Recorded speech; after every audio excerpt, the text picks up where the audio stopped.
Hey everybody, this is Dream, and today we have a 3-game NBA slate. Before I get started, can you guys smash that like and subscribe button? It really helps the channel a lot. Before I get into the report, do keep a note, I did drop the early plays for the early slate in the member section today, so go ahead and go check that out. With that said, let's get into the slate here. So for the main slate, let's get an injury report. With the Warriors, Klay Thompson is questionable. The Cavs, Okoro is questionable. For the Hornets, Ball, Hayward, and Rozier are all questionable. Rozier is actually doubtful. Ball and Hayward are questionable. For the Mavs, Irving is probable and Cleaver is out. For the Grizzlies, Adama is questionable. Rose, Conchar, Adams, Morant, and Clark are out. And for the Blazers, Kamar is questionable, and Simmons and Henderson are out. So let's go and get into our main options here. We're going to start with our guards. We're going to look at LaMelo Ball. Now, he is questionable today, but he does look like he will likely play. He's priced okay, though he hasn't had a ceiling game in the last couple of ones, but he's facing a really good matchup today. Dallas has actually been giving up a lot of points to guards, so he looks like he's in a good spot, and his price has dropped considerably, obviously, because he hasn't had some big games recently, but he is capable of that, as we know. So with the price reduction, he definitely is in play today.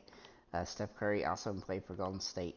He's had some monster games lately. His floor is a little bit lower than it normally is, but he's playing pretty well right now, and he's under 10,000, and that's always a recipe for success. Though this is a matchup that's not perfect, as Cleveland does tend to try to slow the ball down.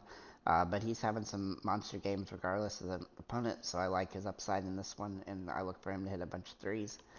Then we'll look at Tim Hardaway Jr. Uh, I'd like him more if excuse me, where'd he go? Oh, sorry. Um, I would like Tim Hardaway Jr. more if he was starting, but with Kyrie playing, he probably won't start. But if he does start, if Kyrie sits out, then that would definitely give him some utility. Though he has been coming off the bench, even with Kyrie being out the last couple games, and he still played pretty well in those. So he's got some upside here. Though his price has, come up a little bit from where it was a couple games ago, but he's still capable of a solid game. And he's been over 28 fantasy points in 2 of the last 3, so he has some good matchup metrics here, and he should play around 25 to 30 minutes. So I do like his upside. Malcolm Brogdon is interesting today. However, his price has come up sharply. He's not cheap like he had been, but he should be starting today, so that's the bonus here. But he does need 39 fantasy points, though he did get against Memphis. This is also another game against Memphis, so he has that utility. But do keep in mind he got close to a triple double, and I don't expect him to do that again. So he's kind of high risk due to his price increase, but he's capable. And then Darius Garland for Cleveland. He's also playing. He hasn't played too many games yet this season, but he should be back and good to go today. So if he does play, which is likely, I think he's probable right now, he should be a player to consider, though he is a little bit pricey for what he's done so far. But his minutes have been there, so it's just a matter of him, getting a bigger game. He's had a few too many turnovers, which is hurting his fantasy output as well.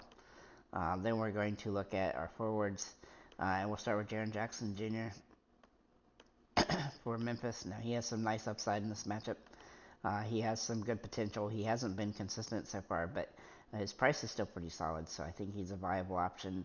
If a couple guys get off the injury report, then that would definitely hurt his potential. But he's playing he's playing over 30 minutes in most games, and he's got double potential every time out. So he's also getting a lot of blocks, which is helping his fantasy output as well. Then we'll look at Gordon Hayward, who's actually a little bit underpriced still. He had a really solid game yesterday, though he is probable today. He definitely has some utility here. He's had some big games so far this season, and his floor is really solid for what he's done so far, so I like his upside, and he only came up $200 from yesterday. Then we'll look at Zaire Williams at $4,600 here. He's a pretty good value play on this slate. He's had some ups and downs, but he's playing a pretty good amount of minutes most games, and as long as he's doing that, then he's going to have some potential here. He did foul out the last game, though, so do keep that in mind. But he is capable of a solid game and score over 25 fantasy points, which is what he just needs 23 today. David Roddy is also in play for this team for Memphis. He's played pretty well lately. He's had some ups and downs, but he's getting a decent chunk of minutes the last 4 games, and that gives him some upside. He's also dirt cheap, so that helps. Then we'll look at Jeremy Grant for Portland. And with Simmons and stuff out, his usage is rising some. His minutes are going up a little bit. His price is a little bit fine still. He hasn't really had any big games, like fantasy-wise yet, but he did score 40 in his last game against Memphis, and so he has some utility again.